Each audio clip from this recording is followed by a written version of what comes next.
The Shek Report, with Dave Dameshek reporting. Dameshek here, back from the Super Bowl. Oh, what a beauty it was. And yet bittersweet. It's all over with, people. The football season's all over with. Now what am I supposed to do? We can figure that out in a minute, but first, one last epilogue. Just remember, players and coaches, don't get angry at me if I call your name. Ultimately, I didn't do this to you. You did this to you. Let it begin! At number 5, the football gods, for the insane Jermaine curse catch and the damage it must have done to the collective heart health of New Englanders.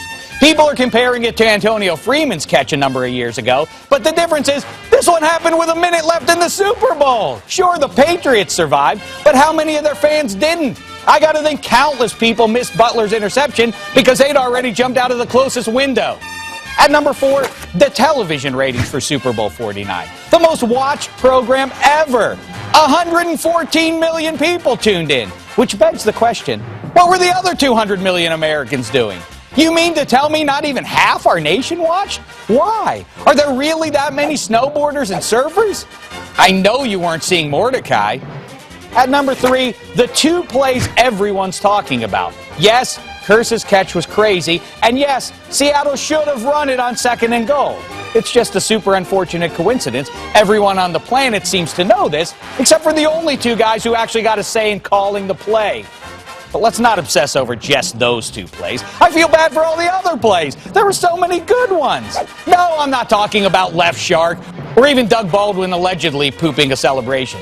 P.S. I was there. He did. Let's take a break from criticizing Carroll and Bevel and celebrate them calling a deep ball to beast mode in the final drive. And how about the clever play design that started their 30-second drive at the end of the first half? And how about going for it over the field goal before the half? Praise Malcolm Butler, but give it up too for Gronk and Edelman and Vereen. Chris Matthews. Who?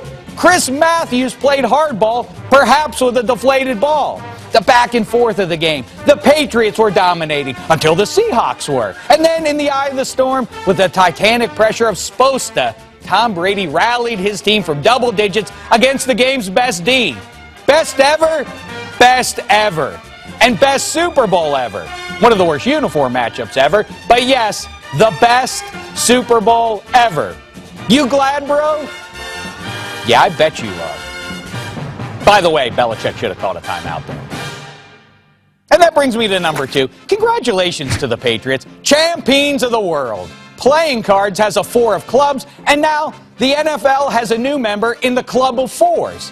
Of course, the Steelers and San Fran got their first Lombardis in 4 tries, whereas the Pats, like the Cowboys, needed to take some more hacks at it. But again, congrats on your cute little achievement there, Patriots. And that brings me to number 1 in the brown paper bag of shame, which goes to the physical maturation process, specifically the part that is slowly but surely giving Football Baby the disturbing ability to sit up. As you may already know, Football Baby went 37-13 picking pro football games this season, but he's likely made his final pick. Why? His dastardly increasing musculature. It's allowing him to sit up. When I told you not to get too big for your bridges, I wasn't being figurative. Then again, maybe I should have taken my own advice. The other night on the red carpet of NFL Honors, while talking with J.J. Watt, Megatron, A.B., Lev Bell, Broadway Joe, and more, I bent down to grab something I dropped and split my pants on the butt seam. That's what I call a wake-up call. You know, it's funny, too. A week after talking about deflated stuff, now we're talking about inflated Dave. You know what? For all of it, I got this. It's the brown paper bag of shame. Hey, fellas, this isn't the right bag. This is the too small here.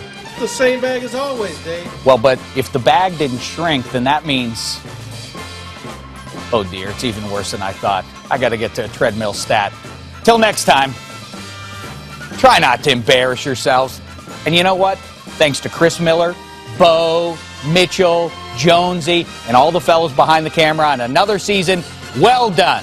Till next time, try not to embarrass yourselves. Let's go. He pooped a football. Shek.